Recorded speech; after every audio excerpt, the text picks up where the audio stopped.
Well, Dr. Taylor Marshall, it's a pleasure to have you on, and a pleasure to actually meet you. This is the first time we've ever had a conversation face to face.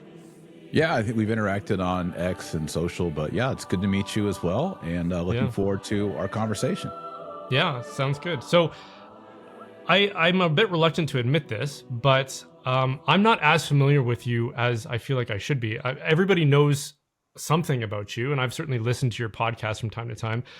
And in terms of like the greatest hits of your background story, I might know a little bit about that. Like I know you're a convert, but I don't really know much about your background conversion story. So as redundant as that might be for other people, I feel like it's out of my own curiosity. I would really benefit from hearing a bit about your background in faith and then your conversion to the Catholic Church. Like I don't even know, were you a Christian growing up, or did you come to faith later?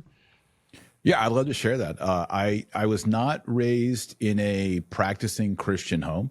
Okay. My parents would have said they were Christian. I think they were married in the Methodist church, but I wasn't baptized. We never went to church. We did celebrate Christmas and Easter, and probably like basic morality. And if I asked my parents what religion are we, they would have said Christian.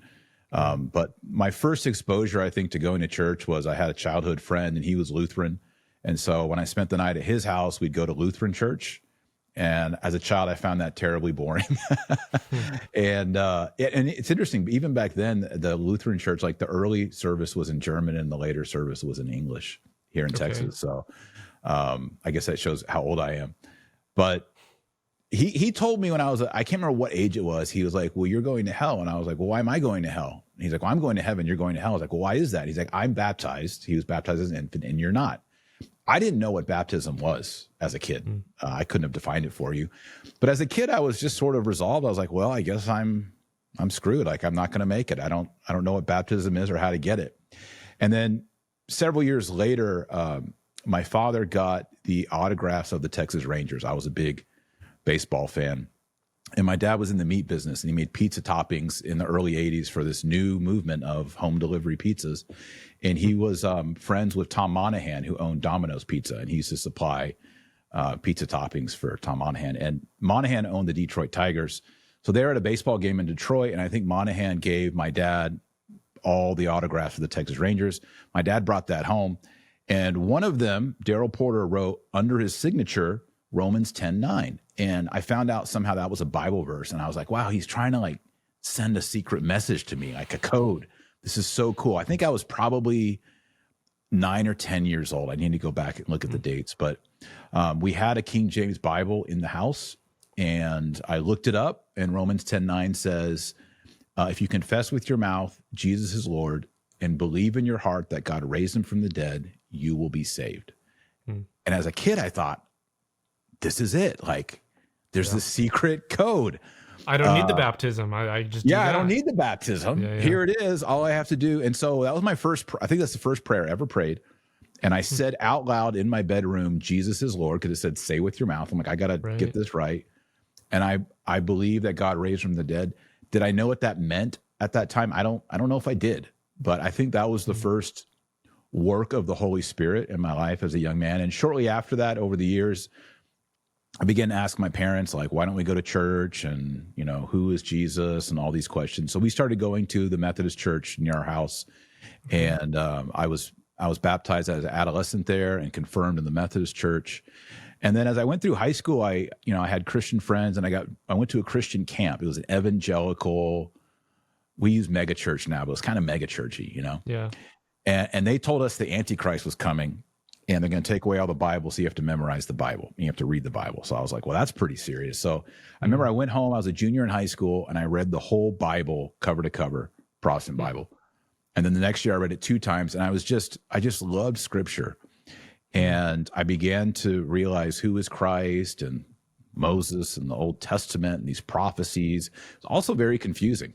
I have no Christian background.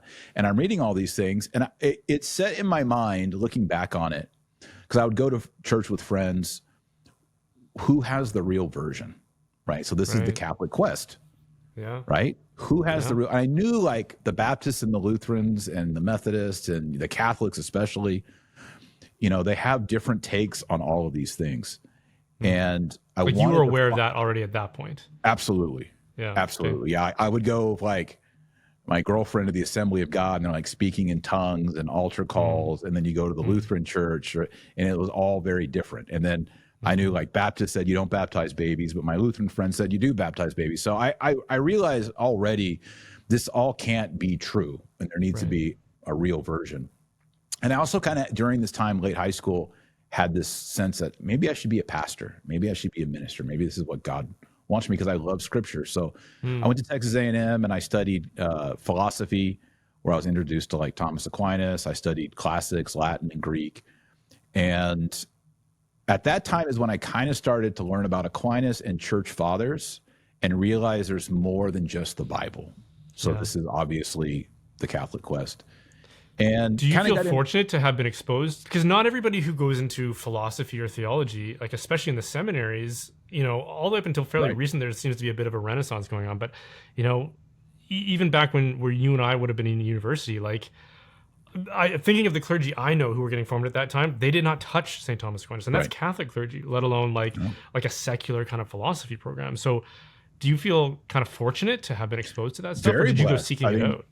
I was at Texas A&M, and it's a very conservative state college, very Hmm. kind of it's known to be like a Republican college. And I Okay. remember my first philosophy class, Philosophy 101, like in the first few weeks, the professor like yelling at a liberal student, defending the sanctity of life and Hmm. saying the location of an embryo does not determine its viability. Like, Hmm. so in philosophy in college, like the professor's defending pro-life language. And then, yeah, Wow. we read Aquinas and we read all this stuff, and that was my major. So our faculty back in the 90s was pretty conservative, and so they were Okay. introducing us to like medieval philosophy. We were reading modern stuff as well, but I Sure. just reading the modern stuff and the postmodern stuff, I'm like, this is whack, this is crazy.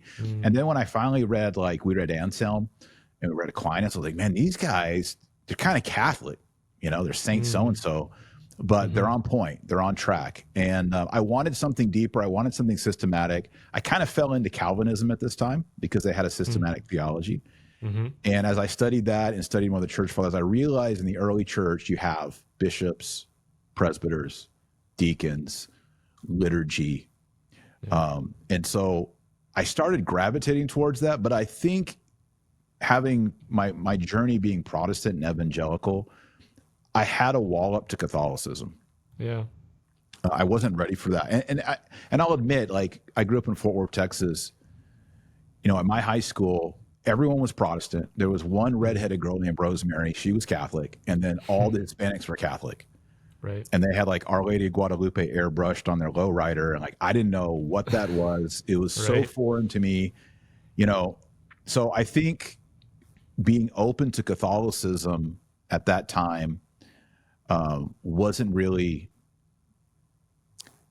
that interesting to me. But when I learned about Anglicanism in the Episcopal mm, Church, and that they had liturgy and they had these Eucharistic celebrations, and it provided for me a way to understand the church fathers and yet still be Protestant.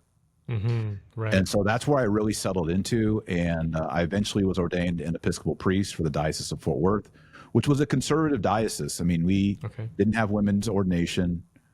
We didn't have openly homosexual ministers, or mhm, we called them priests.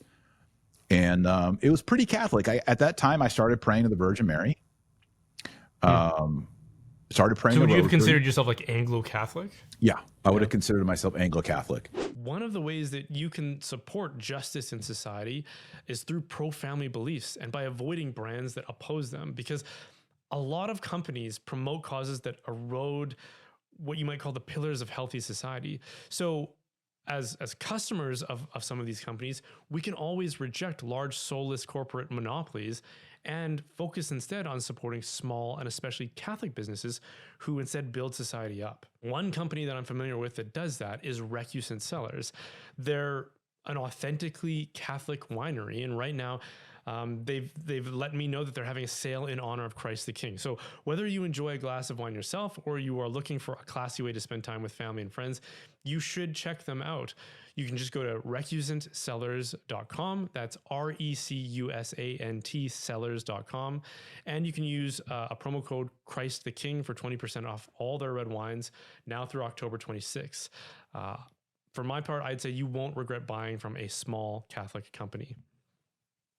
Okay. And I was also very pro-life. And that's sort of the segue into the Catholic Church is when I was ordained, I was doing pro-life ministry, and we would go to the Planned Parenthood and we would pray in front of the Planned Parenthood. It was a certain morning.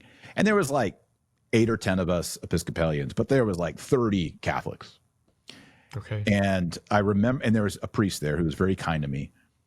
We were both wearing the collar, and we would kind of stand by the gate when the girls came in, and like, ask them if they want to pray. And we kind of worked together. It's kind of an ecumenical fellowship there. But I remember like seeing this one, middle-aged lady. She was attractive. She was very well dressed. You could tell she was well-to-do. And she was kneeling in the gravel, praying a rosary with her eyes closed in front of the Planned Parenthood. And I was seeing that. I was like, these Catholics are for real. Like, these Catholics really believe, like, I want to be like that. Yeah. And at the same time, people in my parish were objecting to me doing pro-life work. They're like, it's political. You shouldn't preach about it. It makes people feel uncomfortable. And one of them in particular said, well, your insurance through the Episcopal Church covers abortion for your wife. And I was like, what? It does? And like, yeah, so you should pipe down because you don't have a place to speak on that. And that's when I started realizing that I wanted to be a minister, a pastor, a priest, but I didn't have a magisterium. Like, I can make philosophical arguments with lay people about the beginning of life and conception, but even other issues that I was struggling with, like the Eucharist, and I was having people ask, I was hearing some confessions, doing last rites. Wow. And I started to realize that I don't really have the tool belt, like, you want to be Batman, but Batman has like that belt with all the gear on it. I don't have any of that gear. And this is going to be an impossible task for me. And at that time, my wife was watching EWTN and she was loving Mother Angelica. And so we went on a 5-year anniversary trip to Rome. And someone arranged for us to go on the Scavi tour. And we went below St. Peter's into the excavation and we saw the bones of St. Peter. And I was so moved, Brian. Like, it was a supernatural moment, and everyone left, and I stayed back, and I got down on my knees in front of those bones, and I prayed to St. Peter. I don't know exactly what I prayed, but I remember praying like, this is so real. Like directly to him. Like it was a moment with you and him as a person. Me and Peter. Yes. Yeah. Me and Peter. Everyone had left to kind of go back through the tunnels, and I just kind of held back. And when I came out, the tour guide, who was a priest, and my wife were waiting for me. And he said, you seemed really interested. You asked a lot of questions. Like, that was amazing. I didn't expect that. And he goes, well, would you like to go to Mass with Pope Benedict today? And I was like, yes, of course. And so it was February 2nd. Had you ever been to a Catholic Mass, or this was your first one? When John Paul II died, I was in Episcopal Seminary. Okay. And that Sunday, my wife, and we had 3 little kids at the time, we said, to honor Pope John Paul II, to be ecumenical, we'll go to Catholic Mass. It was a Sunday after he died. And so we drove to the nearest Mass. This was in Wisconsin. That's where I went to seminary. And Brian, it was the weirdest Mass. Like, the priest had all these little kids up on the altar with him in a circle. Yeah. And I remember he did not use a Eucharistic prayer. He was singing a sing-songy, rhyming. I remember him saying, the rhyme was, the night before he found himself dead, he went and took up the bread. And I was like, this is not even what we do. Like, and then there was also, when the Mass started, he had this pitcher, like a beer pitcher, and he was by the holy water font. And he said, we often speak of holy water, but all water is holy because it's part of creation. And then before the epistle reading, he said, this is from either 1st or 2nd Peter, but we all know he didn't write that. And my wife and I left that liturgy totally scandalized. No kidding. And he didn't even really talk that much about the death of John Paul II. And we were like, why do you even go to this Catholic church? So we had a very negative experience of Catholicism Yeah. at that liturgy. I was just like, this is so weird. And I think I'd probably been to maybe a Catholic funeral or Catholic weddings, before that. Yeah. Probably I'd been to like 4 or 5 masses or Catholic liturgies before that. So anyway, this priest says, well, would you like to go to mass with Pope Benedict? I was like, absolutely. So it was an evening mass, February 2nd, Feast of the Presentation of Christ, Purification of the Virgin. It was in St. Peter's Basilica. I was an Episcopal priest. I was wearing a Roman, a collar, all black and a collar. We were waiting. Were you to at go the in. time when they invited you? Like, was there any confusion about who you were or whether you were Catholic or not? Well, even? I had like a blonde wife with me. So, okay, fair enough. And there she weren't a was lot of pregnant. permanent deacons back then either. So, This was 2006. This was 2006. Okay. So there's permanent deacons. But I remember waiting to go in, and there was like a bunch of nuns, and they were like looking at us weird. And I was like, oh, it's probably because I'm wearing my collar and I'm with my wife. That's Right. weird, maybe to them. Yeah. But we went to the liturgy. It was St. Peter's. It was candlelit because it's candle mass. Pope Benedict came in. I was standing for the whole mass right by the bronze statue of St. Peter. I'm sure you've been there. So, I was, if you're looking at the high altar in St. Peter's, I was kind of towards the right there. Okay. And it was beautiful. It's chanted. Had you been in the basilica? Oh, yeah, I guess you would have been because you had already seen the bones. Yeah, I'd been in the basilica before. Even many years previous, I'd been there as a Protestant on vacation and went in and was like, wow, this is beautiful, but didn't really, I don't think, fully understand what it was. Right. So I was there, and Pope Benedict was on the altar, and I was pretty close to him, And when he was celebrating the consecration, I was just in awe. Like, this is so amazing that I'm here with the Pope. And then when it came time for communion, there were some nuns around us, and they were like, Padre, Padre, and they're trying to push, because I had the collar on, right? And they were trying to like push me towards the altar to go to communion. And I knew in that moment I couldn't receive communion. I wasn't Catholic. Okay. Yeah. And I've told this many times. Some people like, oh, you're kind of exaggerating, but I'm not exaggerating. I felt so sick to my stomach. And I knew in that moment, the words in my mind, you're a heretic, you're a schismatic, you're not a member of this church. And I knew hours before that morning, I'd been below that high altar and I'd seen the bones of Peter. And here's the successor of Peter standing above it on the high altar, consecrating the Eucharist. And I was like, this is it. That's Peter. That's Pope Benedict, successor of Peter. This is the continuity. This is the church on this rock. And I felt sick to my stomach. And I knew that if I did not endeavor to enter the Catholic Church, I would be damned. I know it's like really hardcore language, but I really did feel that. And I was in a sense kind of in horror at that moment. And when Mass was over, I just found a Catholic priest and I went up to him and I was like, hey, I'm an Episcopalian priest. I'm here. I was so moved by that. What do I need to do? How do I need? And I remember it was a young priest and he was American. He was like, get away from me. I was like, well, that didn't work. And then when I came outside St. Peter's and I was coming down the stairs outside St. Peter's, I saw who I thought was Father Benedict Groeschel. Do you know who Benedict Groeschel, Brian? He was a big He's EWTN. Benedictine, right? He's a Franciscan Friar of the Renewal. Oh, is he Franciscan? Okay, yeah. CFR. Okay. He was big on EWTN, and I'd seen him on EWTN. Okay. But it wasn't him. It was Andrew Apostoli, who's another CFR with a long beard, who was also on EWTN, son. Okay. So I walked up to him and I was like, I'm Protestant. I was at this Mass. I feel like I need to become Catholic. I was just going. He's like, hold on. And he gave me a holy card of, I think it was Fulton Sheen. And he said, here's what you need to do. When you get home, go talk to the Catholic bishop. Make an appointment. Go talk to the Catholic bishop and then get some advice. Follow what he tells you to do. So that's what I did. And when I got home, I eventually met with the Catholic bishop and I told him everything that had just happened, just as I told you.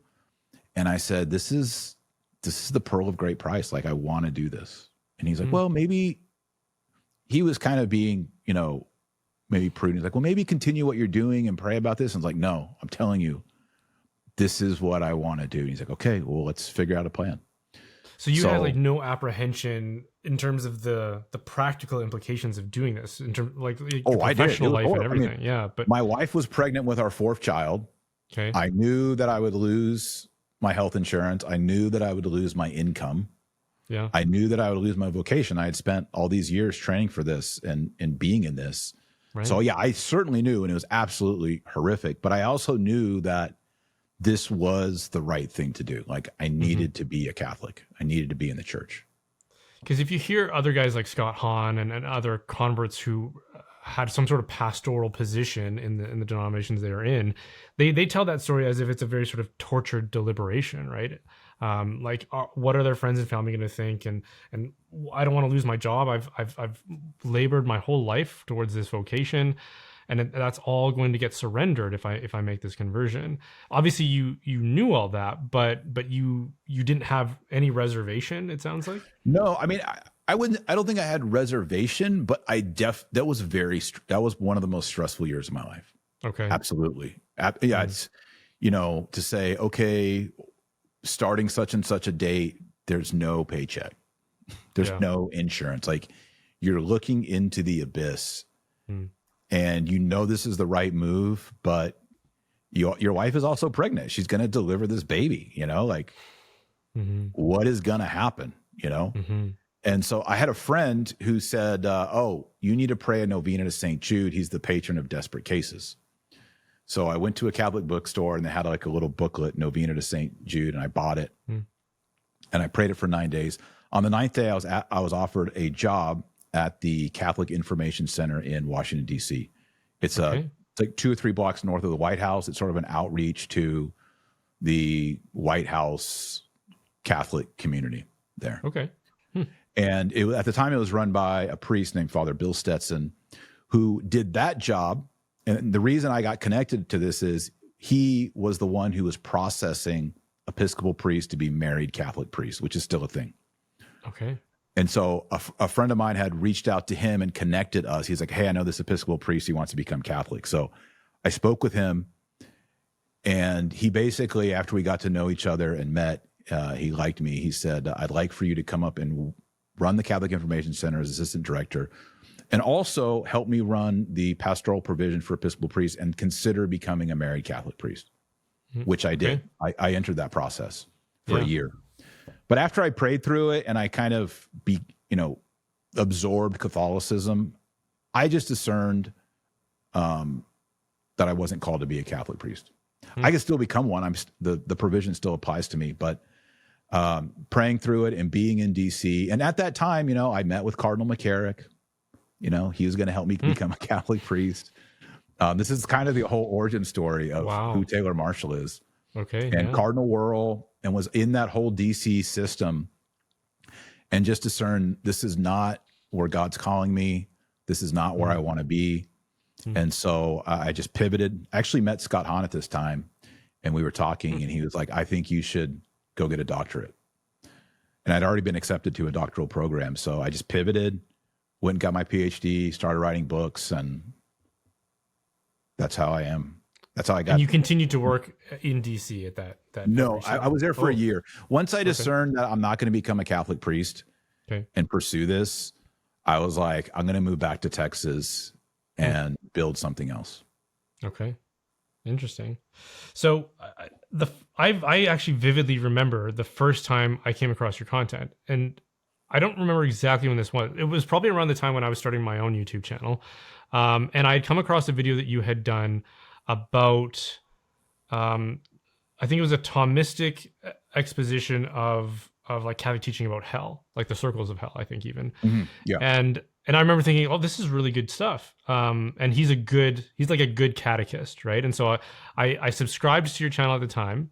And then I think at that moment, that video had already aged quite a bit. Like it was something you had done in the past. Yep. And so when I started to see more of your videos come up in my feed, it had now become like the dad with the webcam kind of format. And it was, so I think it was kind of just you doing the talk show kind of format. I don't remember a lot about what you were talking about at the time, but it wasn't why I had subscribed, because I was subscribing for the catechetical stuff, right?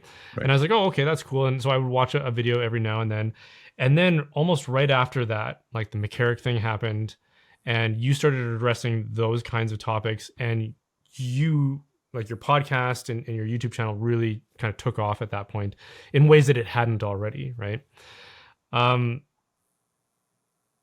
Was that like your aim as somebody who was speaking and teaching to become kind of a voice for interpreting the signs of the times, or did you see yourself as being more like a catechist to just kind of teach and expose people to the faith? Yeah, it was definitely the latter. I was a professor. I had taught college. I had taught seminarians, after that conversion experience. And then I was also making YouTube videos. And like you said, talking about Thomas Aquinas.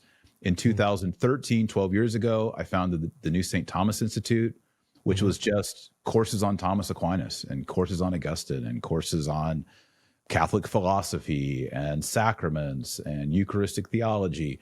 So that was my job. It still is. I mean, my main job and vocation is New St. Thomas Institute, where I teach. I'm a teacher. I'm a professor. That's what I do. But I've been doing YouTube for 15 years. And that's like you said, that was what I did. That's what people knew me as. I wrote books. I spoke at conferences. I spoke at Steubenville. I was kind of seen as the Thomas guy on the YouTube podcast scene, right? That's what I did. Yeah. And then in 2018, I was also teaching seminarians in Rome in the summer, 2015, 16, 17. I was kind of mainstream, but I was also in 2010, I started attending the traditional Latin Mass, which back then was still kind of edgy and controversial. So like if I spoke at Steubenville, they'd be like, hey, don't mention the Latin Mass. I'm like, okay, cool. No big deal. That was kind of like something, it was like you were closeted as a trad back then, like you didn't talk about it.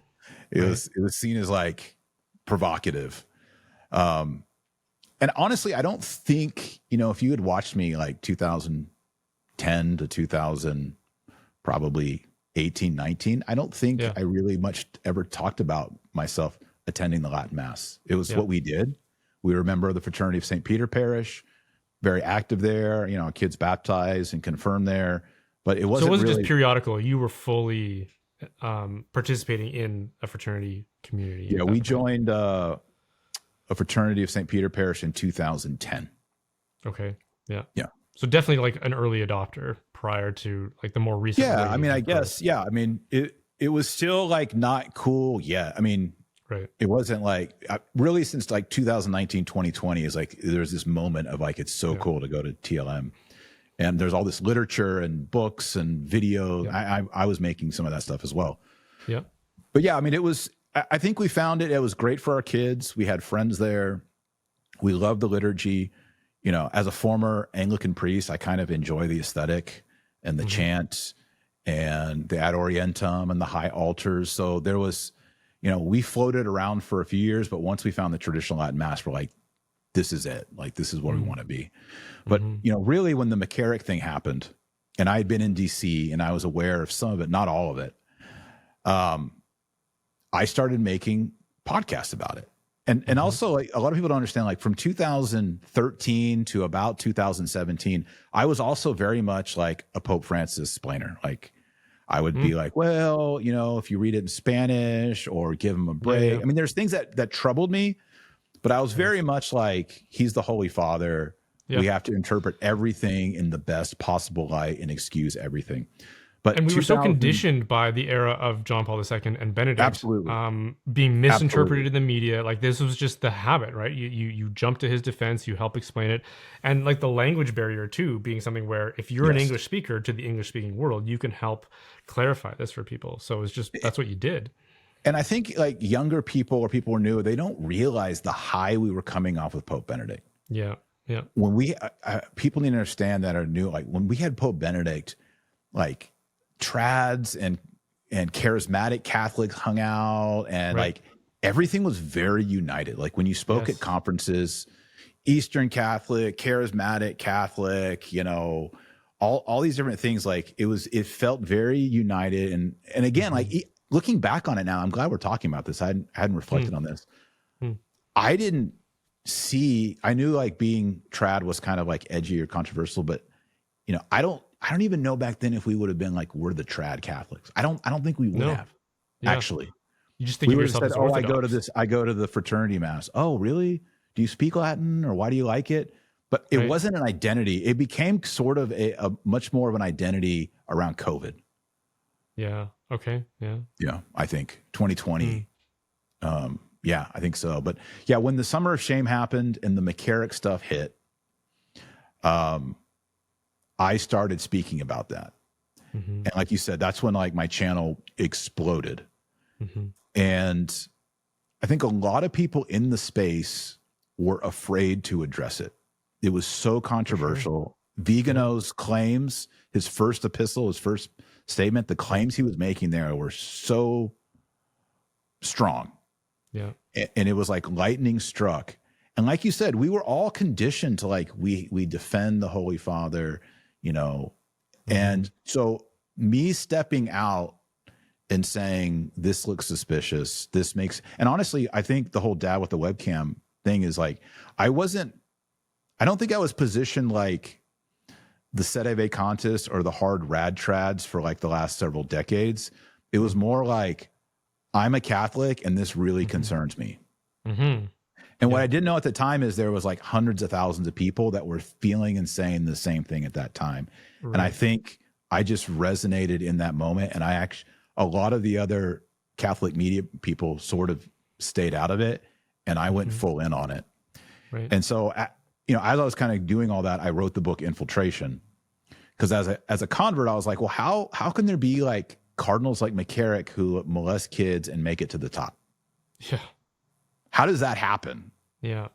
Yeah. Like, How do you it seems reconcile like there that should with be- like the love you have for the church and Yeah. all the apparent safeguards? Like they go through so much formation, so much scrutiny. They have to be celibate. They have to accept all these vows. It's like, how does someone that evil get through all of that scrutiny? Like that for me was one of the things that made the church attractive for me, is that like you can really trust people when they get to this level of taking these kinds of vows, that they're going to be good pastors and good role models of the faith. Precisely. And I knew as a Catholic, I can't fault Holy Mother Church. Like I say every Sunday, I believe in one holy Catholic and apostolic church, and holy is in there. So I can't say the church is bad, the church is corrupted, the church failed, the gates of hell prevailed. I know dogmatically I cannot assert that. So I, as a convert who loves the church, loves the papacy. I mean, I just explained to you, my conversion happened at the Bones of Peter before at Mass with Pope Benedict. So like, I'm all in on the papacy. I'm all in on the hierarchy. I wrote a book called The Eternal City, which is the defense of the Romanness of the church. Why is the church Roman? Wrote a whole book on that. It's like, I'm all in, but I'm seeing these facts. I'm seeing these accusations. I'm seeing this McCarrick thing. I've met McCarrick, and I've worked with McCarrick, and I've been in DC. I know this thing, and I'm like, I need to take time as a convert to do research and understand this theologically and practically. And as I did that, and as I did the research, I realized this is not a corruption of the church. This is not the death of the church. The church is still holy. What we have is what Christ describes as wolves in sheep's clothing. And false prophets. And I saw that Jesus prophesied, and he promised that there will be wolves in sheep's clothing and false prophets and false brethren. And so when you go back to the Gospels and you read these words of Jesus, I began to realize, well, we shouldn't be startled, surprised, or even like dejected that there are McCarricks inside the Holy Church, even at Cardinal Archbishop of DC, even in Rome, because Christ warns us that this will happen. And so kind of the category, I was like, well, this is, you know, like you have a pool in your backyard and you have a filtration system, and that's to keep all the mold and fungus and bacteria and bugs out of your school, or out of your pool rather. If they get in, there's a problem with the filter. And so I was like, this is an infiltration. This is bad people living on a healthy organism, the church, like a cancer. They're not actually, they're not of the proper DNA of the original tissue of the body of Christ. These are like, you know, bacteria or viruses or even cancer. It's a foreign thing that doesn't properly pertain to the holiness or the unity or the Catholicity or the apostolicity of the church. And that's how we should understand it. So like oftentimes I'm talking to people and they're like, yeah, the church is so corrupt right now. And I'm like, no, you can't say the church is corrupt. I know we kind of fall into that, but like the church is holy, the church is true, it's the body of Christ. Yep. There are corrupt people in the church. And so I wrote that book, Infiltration, to give that theological analysis and then also give a history of what's been happening over 200 years. And then that book like exploded. It blew up. You know, it's still I've written 12 books, still best-selling book. And again, I think it met a need for people who are wrestling with the same issue. How can the Catholic Church be the one true church, the holy church, and yet we have these problems in the church? And then I think, you know, just more and more troublesome statements and actions by Pope Francis, you know, it just sort of kept magnifying and opening this wound. And, you know, now we're here in 2025. Right. Yeah. So, I mean, I think there's a few kinds of responses that Catholics can have to scandal within the church, whether it's, you know, like a local pastor or something on a larger scale. A lot of people just leave, right? Yep. They just sort of abandon the faith. They go to a different denomination or something like that. Some people try to engage with it. And I can think of some prominent voices who, you know, they wrote books or like essays on it to try and address it, but it's filled with a lot of sort of just sentimentalism, right? Like it's not taking the problem as seriously as it should be. And I mean, this is the worst kind of betrayal imaginable, right? Like think of what's the worst thing that a leader, a pastor or a bishop, a shepherd in the church could do. I mean, financial corruption, having a mistress, abusing children, like robbing them of their innocence, like the most vulnerable in our communities.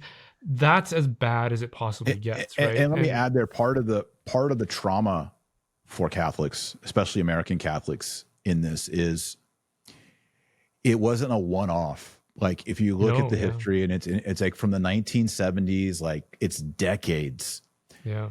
And you look at how quickly he rose and how prominent he was in his connections, in his influence on getting other bishops appointed, in his connections in Rome and his connections with China, and you just kind of, you know, I have a whole timeline in the back of Infiltration of the entire life of McCarrick. And I don't think anyone had ever done that before. And it just shows how rapid he rose, and then all of his tentacles and his power and his influence. Yeah. And I mean, I look at it now, like in retrospect, like it's definitely, there's something demonic here. Like it's not just failed people, the amount of infiltration, to use the word, or the amount of conspiracy that happened for someone that was this broken.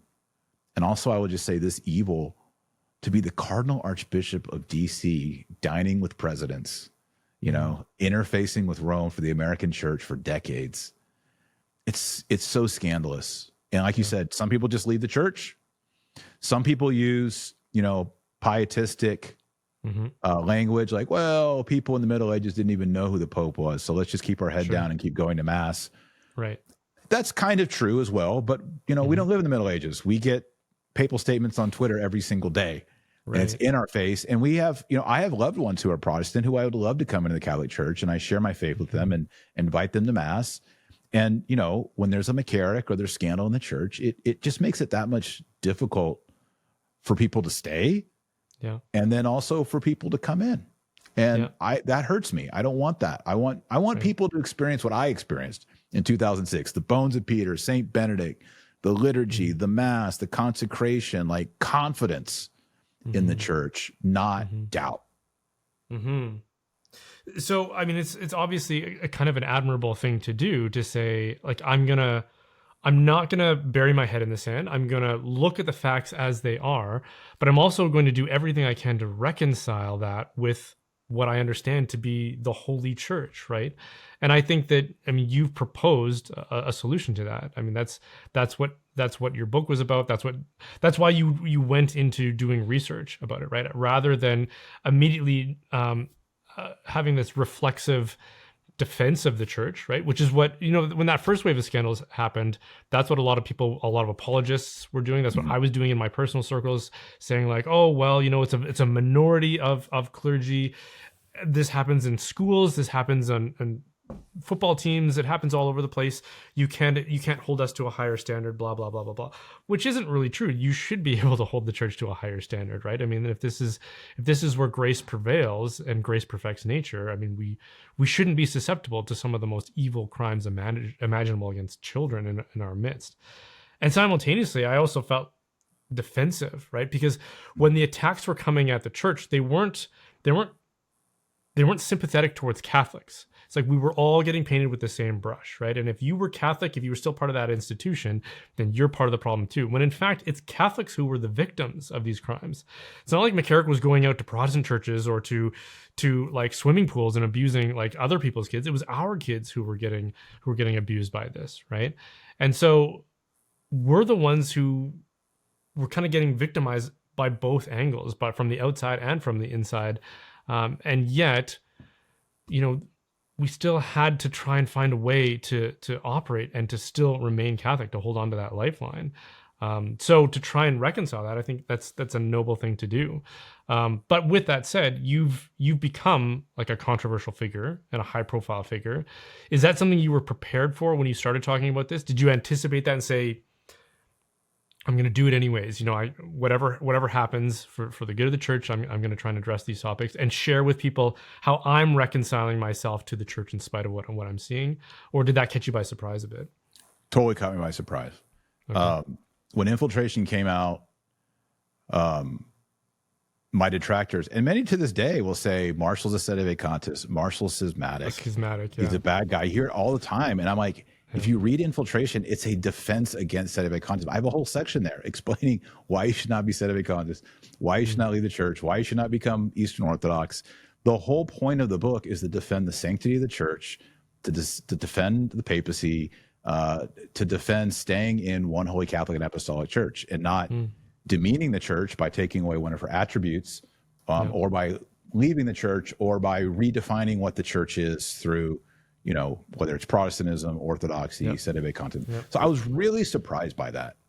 I still am surprised by that I'm constantly accused of being a schismatic and a sedevacantist. It's very surprising to me.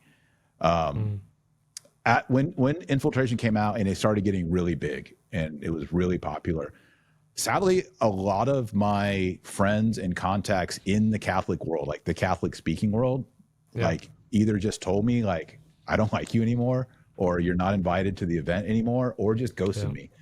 And that was like 2019 into 20. That was really, really hard. I did not expect that at all. I did not expect to be ostracized. I didn't think that the book, honestly, like the book, I was like, man, when people read this, they might be a little offended that I talk about some of the ecumenical things that John Paul II did.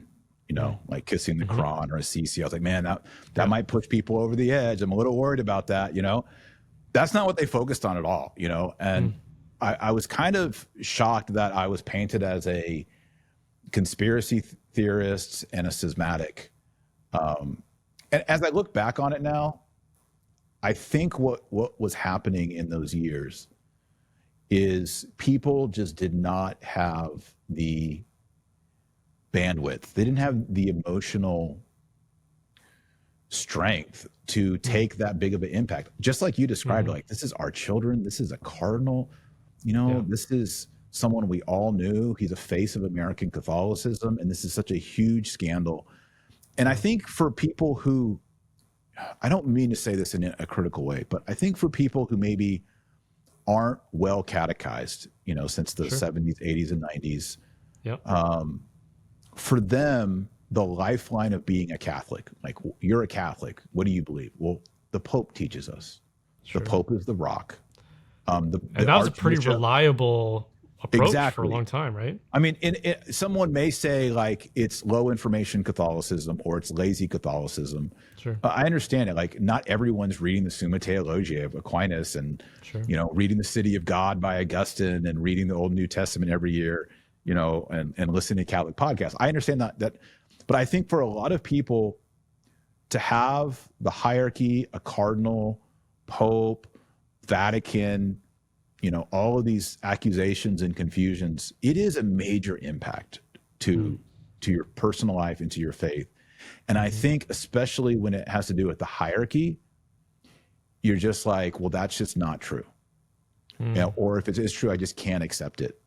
And you're so conditioned to defend every facet of the church, right? And especially the bishops. And honestly, it makes me sad because I long for the short time that I was Catholic, before all of that, because I remember how that felt. And I think sadly, God allowed it for us to come through that and then compound that with all the madness of COVID, which was also a very confusing time and another emotional impact for people. All of that just sort of pressure cooked things. And I think we've come out on the other side. And in some ways, I would say my faith is stronger and I'm more committed as a Catholic. But I also think like there's still open wounds and people still have a kind of a PTSD and trauma that's not healed. And I think with the election of Pope Leo, everyone was like praying and hoping and rushing forward, like finally, everything is going to go back to normal. And I just don't know right now. Things are obviously controversial, but I think everyone who has lived through this is longing for that nostalgia. They want that. I want that. Yeah. And I think that's kind of where we are in 2025. That's where I'm at. And that's what I have to say about that. Okay. Yeah. So we went through that period, when you were converting. It was around the time I was converting too. And it felt like if you're a Catholic and a person of faith, because there's lots of Catholics who, the evidence of a supernatural faith might not be that apparent, and that's why you say like there was their charismatics, there was like the more intellectual and rigorous, and there's the more traditional, and we all like went to the same events, we all went to the same masses, we all felt like, oh yeah, you're Catholic, then we're on the same team. And now we go through that spin cycle of just craziness of the past decade or so, and come out the other side, and we don't all feel like we're on the same team as much. And now we're coming into this new era under Leo XIV. Do you feel like some of those fences are getting mended? Maybe bridges is the better word. Like where we're coming back onto the same team, or do you think that's even possible given all the water that's gone under the bridge? Oh, it's certainly possible. I think now I realize it's going to take more time.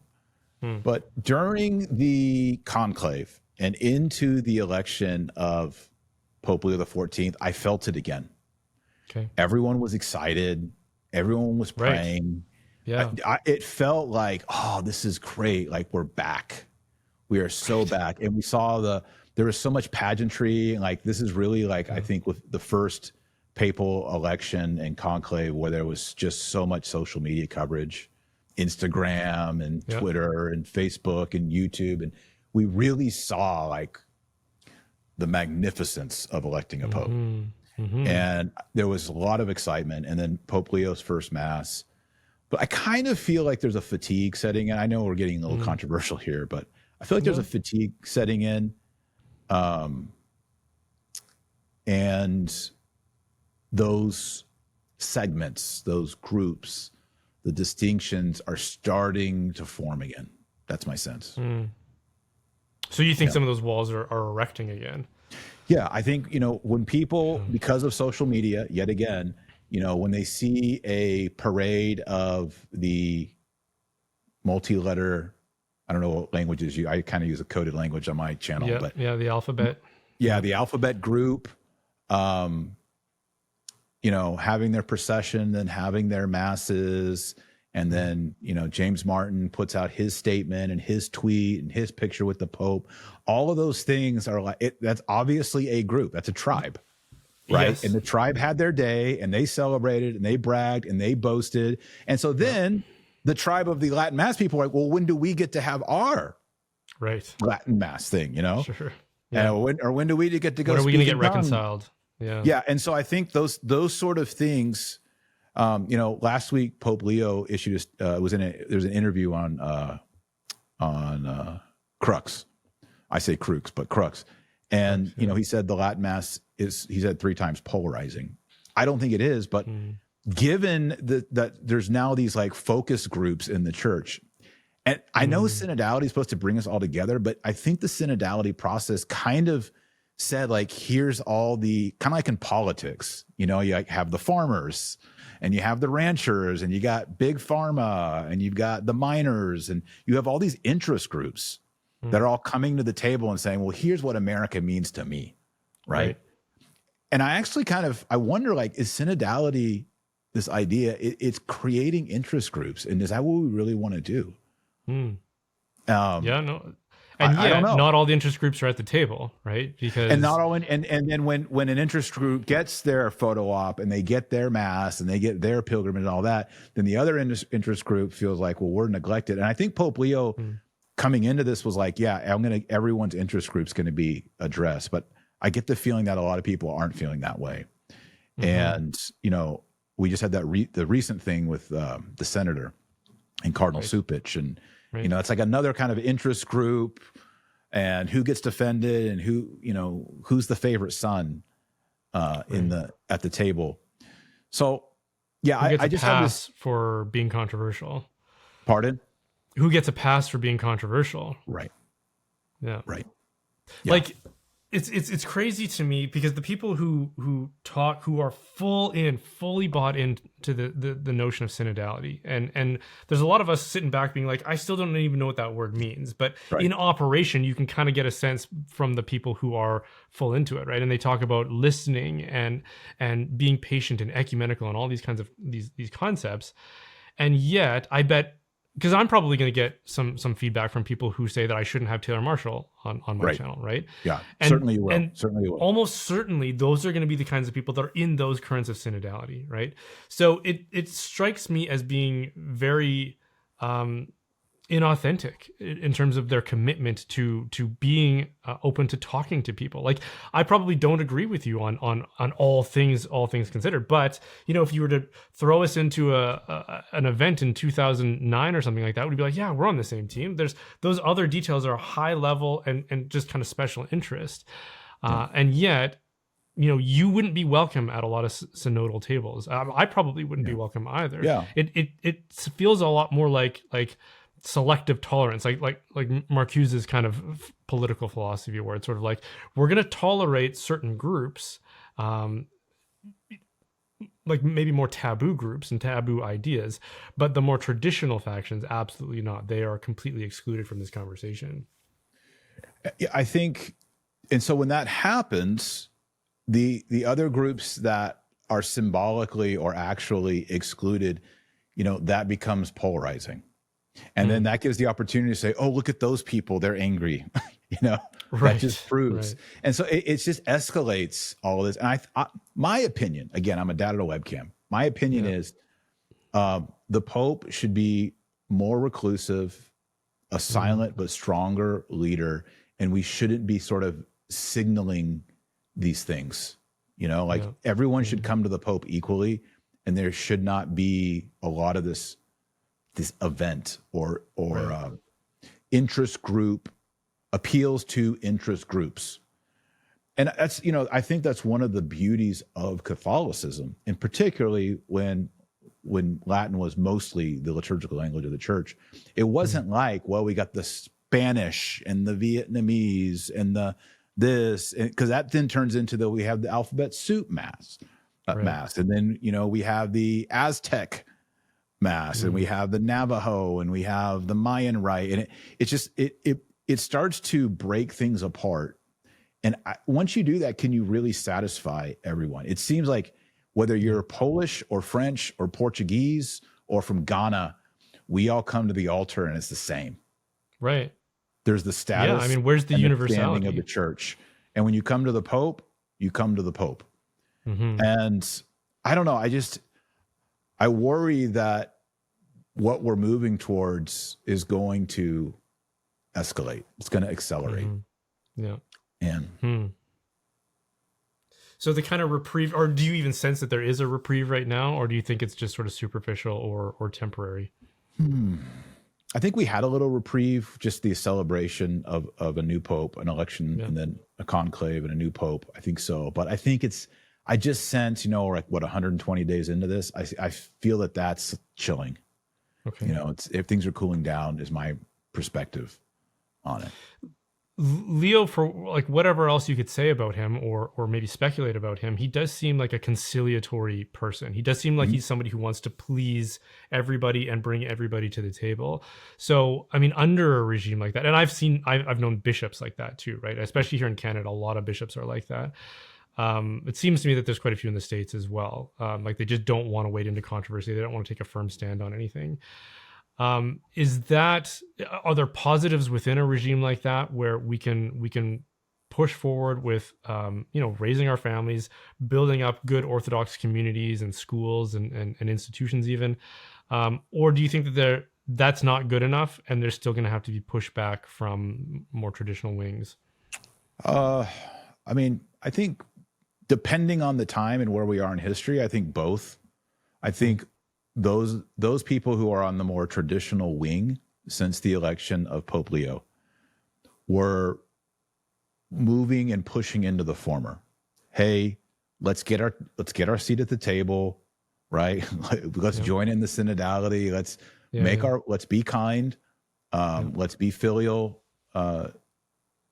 devoted to the Holy Father, to the Holy See. We're not going to come in and just start turning over tables. And let's get our place at the table and show who we are and what draws us closer to Jesus, right? I think what's accelerated that is you see the special interest masses, and then you just see it's almost like week after week, a traditional Latin mass is getting nuked, right? And how long can people endure that? Yeah. Like everyone has a different fuse, everyone has a different emotional depth, and I think that we're moving towards sort of again, this is just my perception of it. I could be wrong. I think a fatigue is starting to set in, and that doesn't mean things can't get better or healed or fixed. But I think,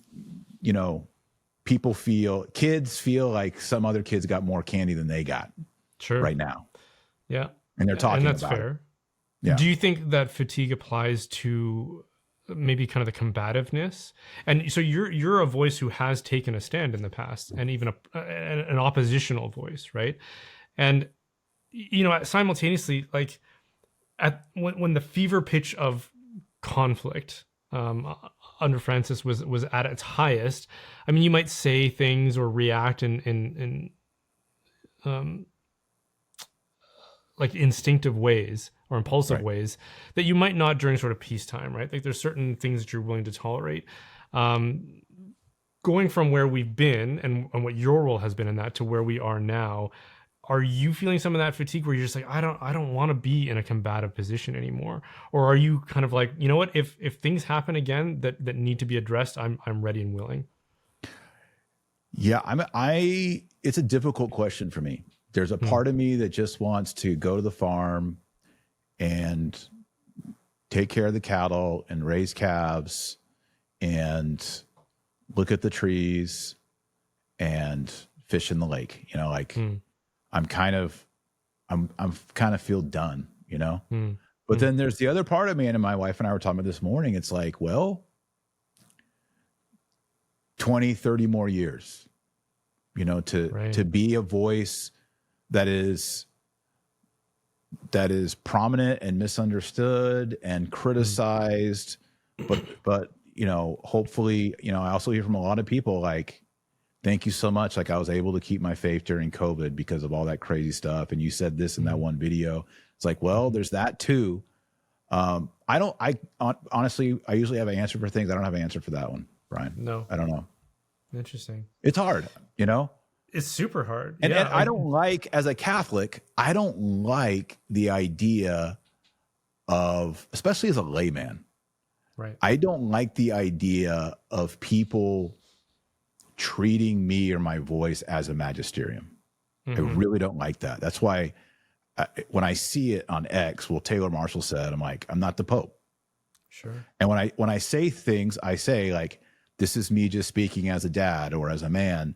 I don't want people to ratify things like this is what you should do. And that's like a very difficult thing to do. And I think just personally, that's hard to maintain. Like in your own psyche, Yeah. it's hard to maintain. The bigger you get too, the less nuance there is about who you are and what you represent. You become like a brand unto yourself, right? And brands tend to You be become a meme. interpreted in very superficial ways, right? Like Yeah. that's what they're for, in fact. And Right. you know, how do you experience that? You know, when everyone has this perception of who Taylor Marshall is at the scale of notoriety that you occupy. Do you feel like I just want to escape this? I'm tired of being thought of this way among one faction and this way from another faction, and neither really seem to have a full appreciation for what my position is or how I would address a particular issue. Or is that even fair? Do you feel like you are well interpreted?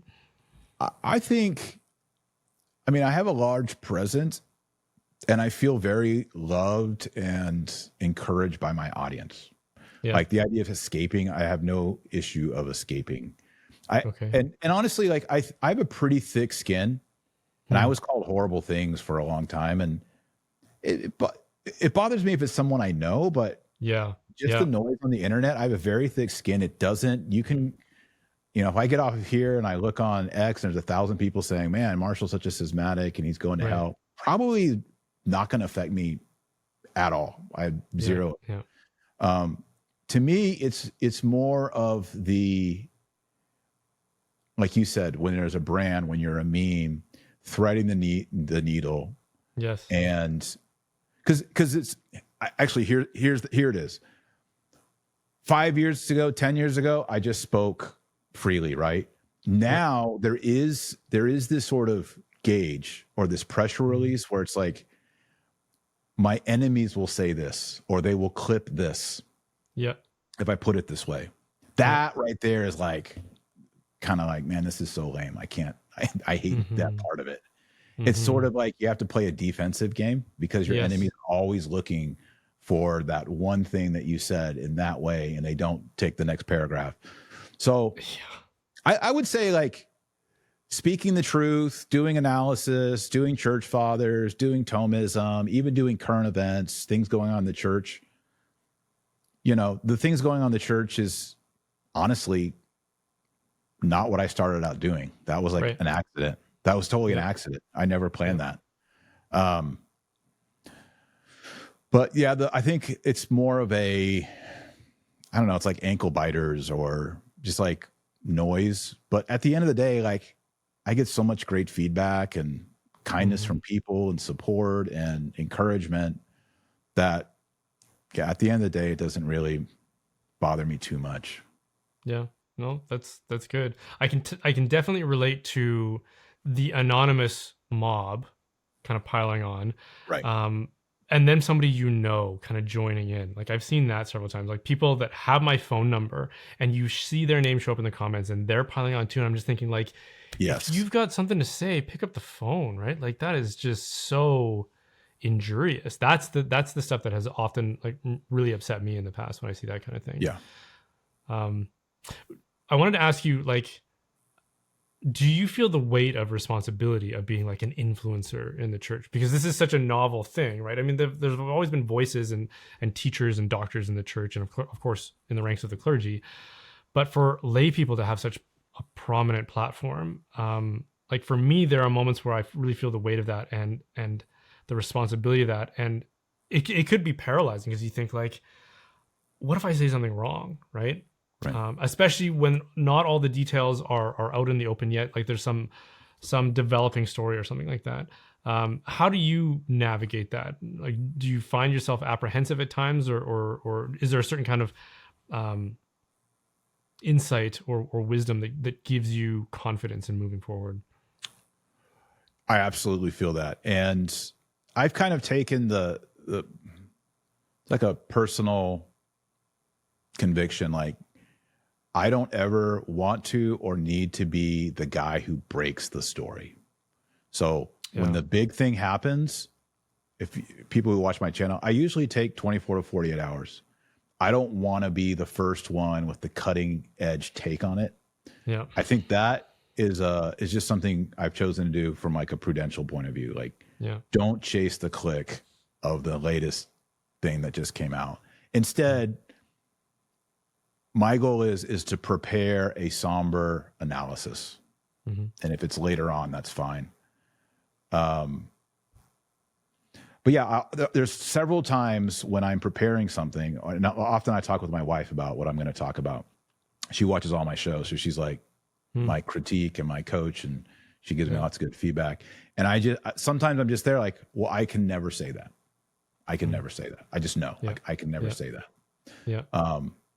Or it would, if I do this show, this is the perception that it will be, and you can't do it. And I guess there's people out there probably like, well, that's fearful, that's lame, that's dumb. But it's also, it goes back to the, when you're at a certain size and people actually probably bank on your words more than they should, you have to be very careful with the way that you put things. And I have over the years had to come back on and say, I said it this way, or I said this, I was wrong, or I should have said it this way. I've been pretty transparent over the years of, I did say this, I changed my mind, or I'm back there, or I should have said this, because I have changed.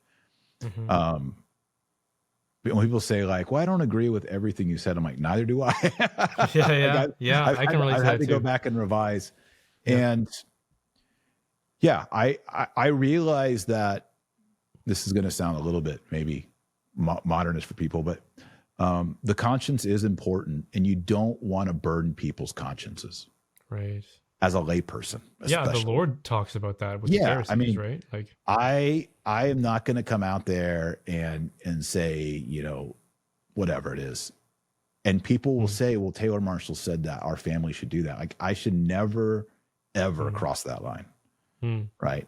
And so hopefully I do a good job at that. I probably failed along the way, but I don't want to burden people's consciences of, like, well, people will say, well, you should do a show on veiling, or you should do a show on modesty.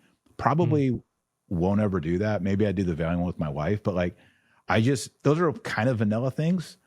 But I just know that if I go out and I say something about what women should wear to mass, there's going to be people who are like, well, that's what we should do, even as silly as that sounds. Right. Yeah. And I don't want to weigh into and set a standard that I then say, this is what people should do. I think that's inappropriate for me. Yeah. No, fair enough. Okay. So you've wrote this new book coming out, and your publisher tried to send it to me, and it didn't get across the border or something. It disappeared somewhere in the processing, which is funny because we have a pretty open border. Otherwise, there's there's fentanyl getting across the border all the time. But Taylor Marshall books are getting confiscated, it sounds like. So I didn't get a chance to read it, but why don't you tell us a little bit about the book, and especially like what inspired you to write it at this moment? So in the last several years, especially amongst Protestants, you've seen this movement called Christian nationalism. Are you familiar with it? Yeah. It's primarily Protestant, and it's the idea. It's very wholesome. We need to bring Jesus back to the country. There's this growing realization in the last 10 years that America's off track, Canada's off track, Europe's off, the West, right? Western civilization, what was once Christian civilization, then they renamed it Western civilization. It's off track, and sort of appeals to the constitutions and appeals to our founding aren't really working. Like, they don't have teeth. And so from that realization of people, they're like, well, what made us great? Like, make America great again. What made America great? Was it Thomas Jefferson? Was it Ben Franklin? And I think more people are like, well, what made us great was this idea of Christendom. And it's the teaching of Jesus Christ in the Beatitudes and in the parables, and the dignity of the person and interior conversion. And the idea that Christ founded a church, he founded a religion based on him dying on a cross as a sacrifice, and then not returning with like retribution and vengeance, but returning and saying, peace be with you. Whosoever sins you forgive are forgiven. John chapter 20. Yeah. And that religion, which is based on sacrifice, the Son of God himself, incarnate of the Virgin Mary, he teaches, he does miracles, he heals, and then the crescendo of it all is he dies on the cross, he rises on the third day, he institutes the church. That made a great civilization. Mm-hmm. And I think Protestants are feeling that. And I feel that too. Brian, as an American, I don't think, we just need to wear more Make America Great Again hats, or we're going to be wearing these red hats for the next 10 years. It's ridiculous, right? Trump is not going to be here forever. There's been some highs, there's been some lows. But I think what's really missing is the people, the culture have retreated from Christianity. And that's especially the case in Canada, in Catholic parts of Canada. Yes. And what you see cultural decay. So the closer you move towards Christ, the more elevated your civilization gets. The further you move from Christ, the more degenerate and less freedoms you have in a civilization. And so I wrote this book, Christian Patriot. It was originally going to be Restoring Christendom, or the Return of Christendom. We ran that title by the late Charlie Kirk. He said, I don't think Protestants are going to read a Christendom book. Sounds too Catholic, right? Yeah. And Christendom is a little bit of an archaic term. Sure. So I didn't change the content, but the title we changed to Christian Patriot. And I'm glad that we did, because I opened in the book, and the first half of the book is a crash course on Catholic political philosophy. Okay. Most Catholics, I think, do not have. No. They don't know that it exists. And if they do know it exists, they don't know it. So this is a crash course on natural law, Augustine's City of God, Thomas Aquinas, natural law, statehood, citizenry, and patriotism for Thomas Aquinas is a virtue. It's a sub-virtue under justice. Yep. And patriotism is giving due to and loving your patria. And patria is a Latin word for fatherland. Right inside of it is the word pater.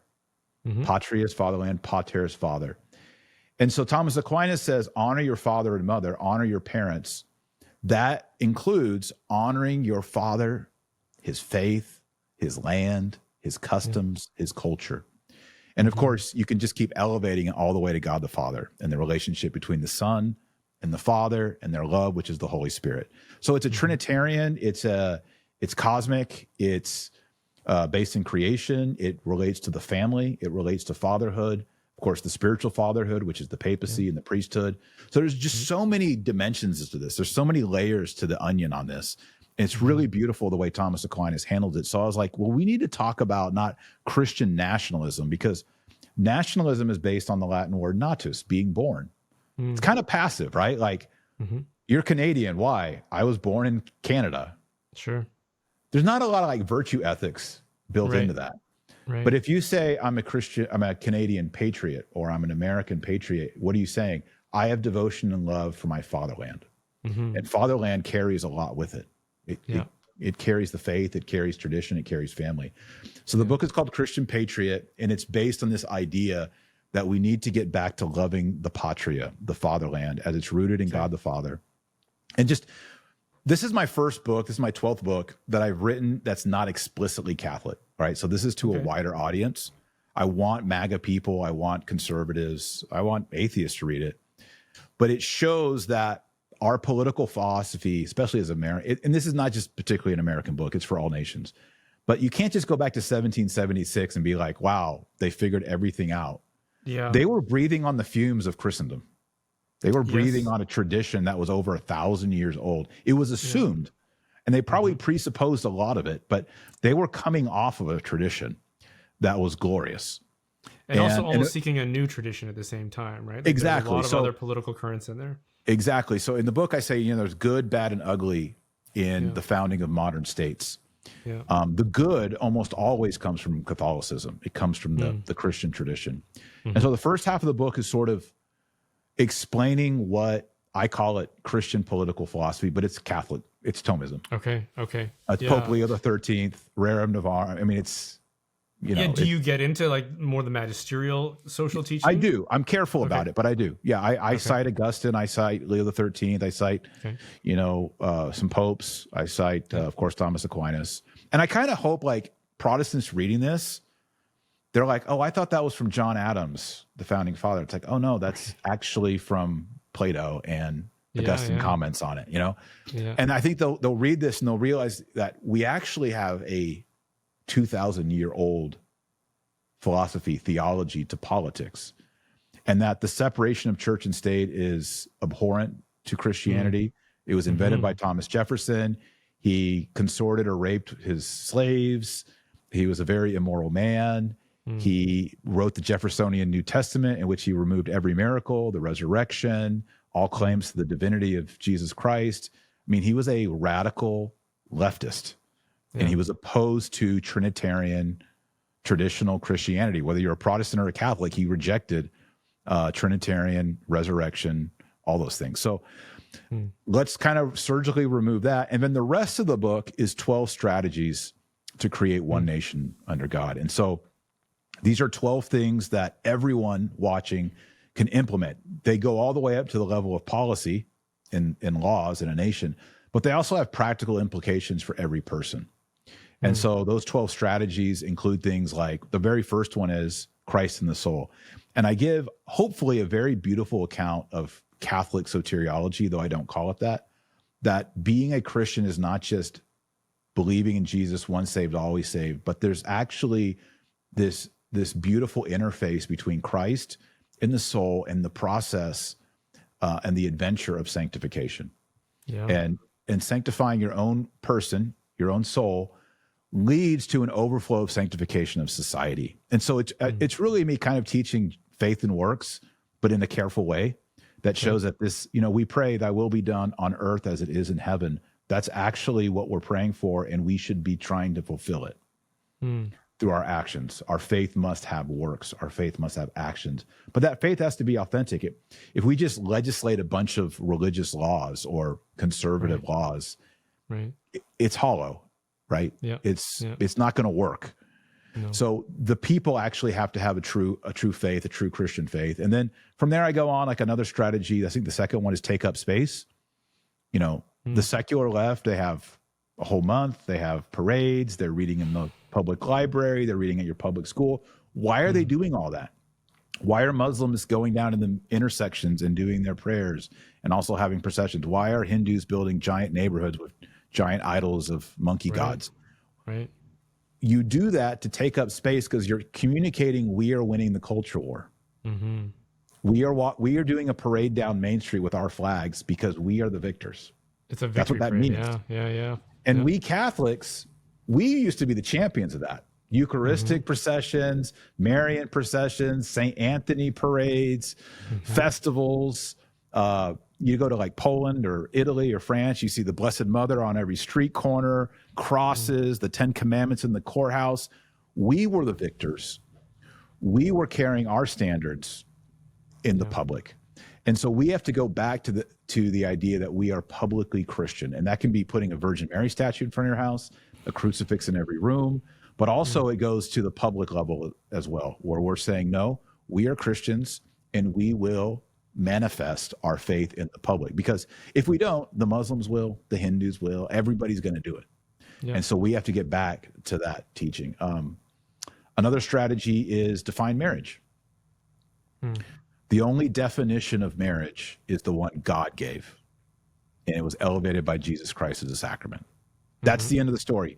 A judge can't redefine it. A quorum of 12 men can't redefine it. A special interest group can't redefine it. The only definition is the definition by God, which is a man and a woman till death do us part for the procreation and education of children. That's it. If we give up that definition, and we have to be bold and say, this is God's definition. I know we are like, well, no, we're bold. If we give that up and say a quorum of 12 men can change the definition, or a judge can change the definition, or a popular vote, then we can change the definition of man, the definition of woman, the definition of when life begins, the definition of when life ends. We lose everything because Socrates, Plato, Aristotle, the Old Testament, the New Testament, Augustine, John Adams, founding fathers of America, they all say the nation is the collective of the families. That's what it is.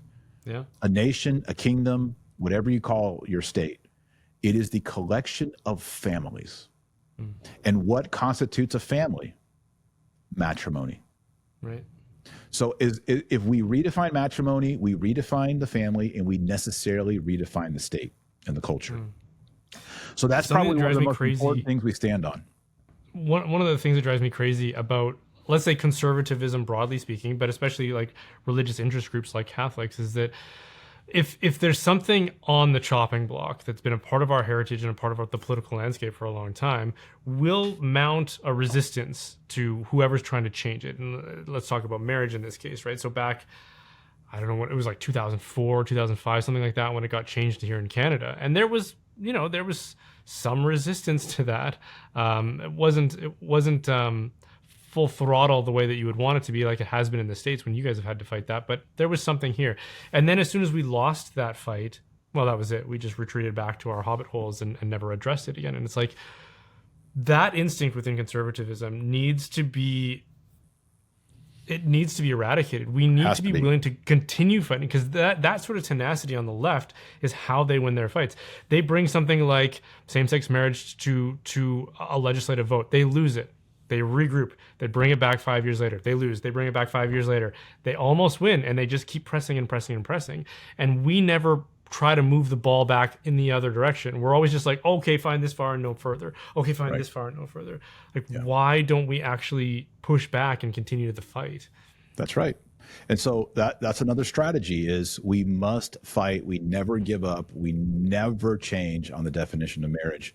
Because if the nation is the collective of families, and God's safeguard of family is holy matrimony, as soon as we compromise on that, we can never win any further battles. And I think conservatives are now open to hearing that, just because of everything you just explained. Yeah. And that's a very Christian understanding of the statehood. It's a Christian understanding of politics. So that's one of the strategies. There's other strategies about parental rights over children, strategies about abortion, strategy about birth rate. That's probably the most controversial chapter in the book. Is I break down birth rates for Canada, France, America, England. Yeah. And if you're under 2.1, you don't have replacement. And once you get under 1.9, it's pretty much mathematically impossible to ever get back to replacement again. Because these are not straight lines, these are curved lines, right? Yeah. And so you look at countries like Portugal or Greece that are now in the like 1.3, 1.4, they'll never come back. It's impossible. And so you can talk about Islam all you want. Islam in some places has a 4.0 per woman, 4 children per woman. If they're doing those numbers and the Greeks and the Portuguese are doing a 1.3, it's just over. It's math. It's not emotional. It's not political. It's mathematic. It's a loss. It's over. Now, America, we're closer, but really in the book, I'm calling for Christians, in particular Catholics. I was on PBD and he was really interested in this. He's like, well, let's pull up the numbers. For traditional Catholics, the number's close to 4 children average per woman. For Catholics in America, just all across the board, it's about 2. So we're at replacement, but the Muslims are at 3 or 4. And so you just do the math. I mean, you can go at Grok or ChatGPT. Y'all go in, put in the numbers. When does the Muslim population surpass Christian population? And put it in for England, put it in for France. It's very scary. It's very scary. And so, one of the things that PBD said, Patrick Bet-David, he's like, we have to change the marketing. Like, just telling young men and young women, you have to have 4 kids. And it's in the book too, like, we have to say being married is awesome. Having children is amazing. Yeah. It is the greatest gift. It is an amazing vocation. And we also have to tell women, being a wife and a mother, we honor that. We glorify that. We lift that up. The idea that you need to travel and you need to be a career girl and you need to do all these things, it's actually a lie. Yeah. The greatest vocation, the greatest meaning, the greatest love, the greatest everything, the greatest life is in this vocation. So it's not just philosophy. It's actually what he called marketing. But we have to change the way that we honor marriage and we honor motherhood. And it's really kind of a full-out war against feminism and what it's taught for decades. So that's another chapter in the book. Foreign aid to help places like Nigeria, where every week 100 Catholics are getting slaughtered. Yeah, and we're sending more money to Ukraine and more money to Israel, but we don't. What about these people? Right. They're Christian allies. So I talk about, that's one of the chapters. There's an economic chapter on there about inflation, debt, Gen Z, the challenges that Gen Z will face. So yeah, it's kind of, and already are facing. Yeah, they are facing. Yeah. So it's the 12 kind of pressing issues. And what's important about them is everybody can do something to move the needle, whether you're a 90-year-old or, a teenager or, young Gen Z people. There are things you can do to move the needle in all of these directions. But then at the end of each chapter, I also give policy recommendations that if we as Christians could have a majority and have our way, what we could suggest on a political. And part of that's based on things that have happened in the past. Some of that's based on things that are happening in other nations right now that are positive, like Hungary or Poland. Yeah. So, and we have to take an interest in this stuff, like especially as more traditional Orthodox wings of the church, right? Like it's always been like the liberal or left wing of the church, where they've taken an interest in Catholic social teaching, where they've read a lot of those encyclicals, selectively in terms of what they take away from it, obviously.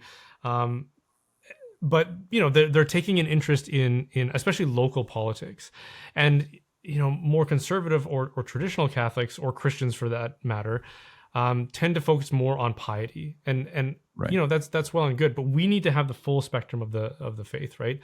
And I notice this especially whenever I address something like related to Catholic social teaching. Like I did a video on panhandling somewhat recently, and it did okay, but my audience wasn't really tuning in the analytics, and I think we have to overcome our kind of our interest prejudice when it comes to stuff like this. We do need to take an interest in the temporal. We can't just always be thinking about the faith and piety and things like that. Though those things are good, it doesn't have to be one or the other.